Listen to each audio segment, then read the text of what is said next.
today's videos, we will wrap our wonton. So, meron tayong wonton wrapper, and meron tayong tinimpla na shrimp with pork. Ayan. So, minarinate ko na siya. And now, I will show you how I make the wonton. So, we will get wonton wrap. Then, we will put it in the middle of our hands here.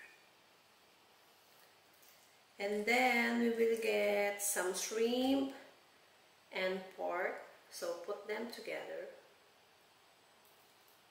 Ganyan. And usually, may mga tao na parang ilalagay lang nila sa gitna.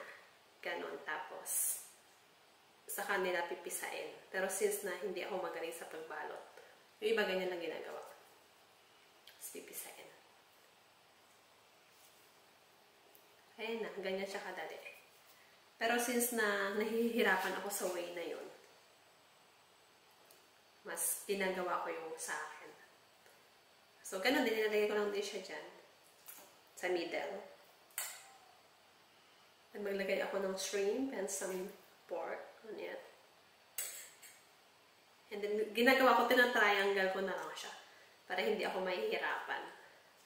Since na hindi naman talaga tayo gumagawa nito. So, this is my second time gumawa nito. So, ganyan ko siyang ginagawa. Pwede ko rin naman siyang pisain. Pero, ganyan. So, yun lang. Ganun lang siya kabilis. Or ka-easy.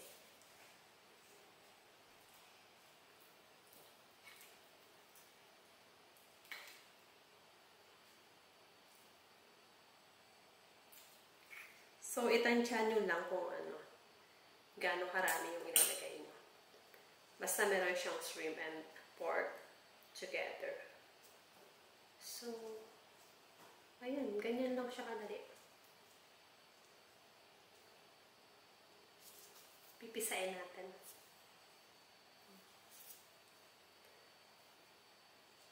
Actually, nakagawa na ako kanina, kaya lang kasi naisipan kong mag-video. So, don't worry guys, my hands is clean, so I wash it before I touch the food.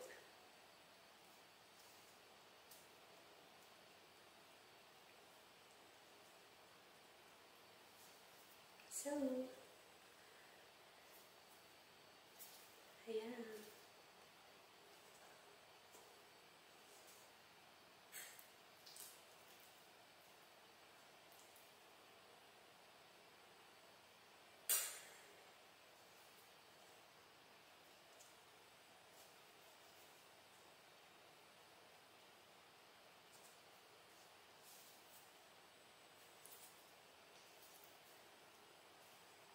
Nakakarami na tayo. Sorry.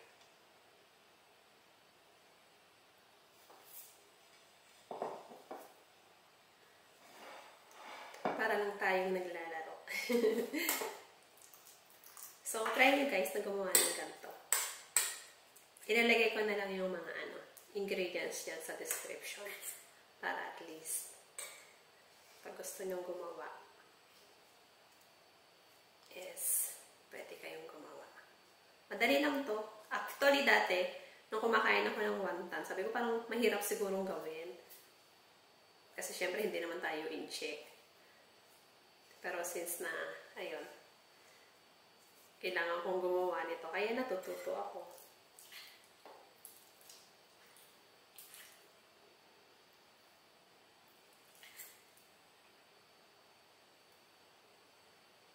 Simple lang itong gawin.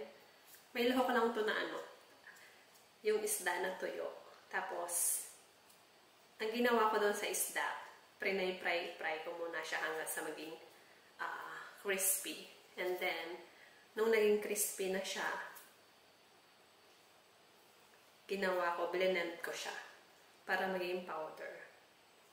So, sayang hindi ko napakita sa inyo yung process na yun. Pero next time, kapag gumawa ako, ipapakita ko sa inyo. Akala ko dati mahirap. Pero nung ginawa ko na siya, simple lang din pala. So, gano'n naman. Kapag hindi natin itry, hindi natin malalaman. Kaya eto, nakakagawa na ako. Actually, napaka-kaunti lang ng ingredients niya. Kasi yung shrimp lang, tapos yung pork. Ako na rin ang nagpiling ng pork. So, tinadtad ko. Para mas makontrol ko yung texture niya. Or yung lalaki, yung gaano kalalaki yung pag-mince mo. So, yun. Nakakagawa na tayo ng wonton.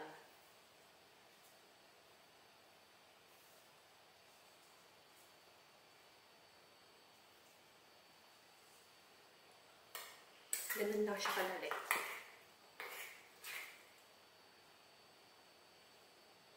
Basta ipagitna nyo lang.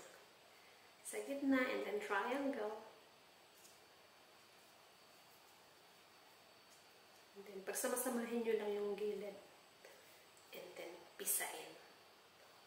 So yun lang guys. Ganyan lang ako magbalot ng wonton. So later, pwede na natin itong kainin. Iboboil lang natin. Magboboil lang tayo ng soup. And then, ilalagay lang natin to. And then, ready. You can also put some wonton min. So, there is noodles talaga na ginagamit nila sa or kalahok ng wonton. So, tinatawag nila yun na wonton min. So, yun lang guys. Sinoko ko lang sa inyo kung paano ko nagbabalot ng wonton. Next time, gagawa ako yung buong proseso kung paano ko siyang ginagawa. Nakalimutan ko kasi dati dahil nagmamadali ako. So, bye! Thank you for watching!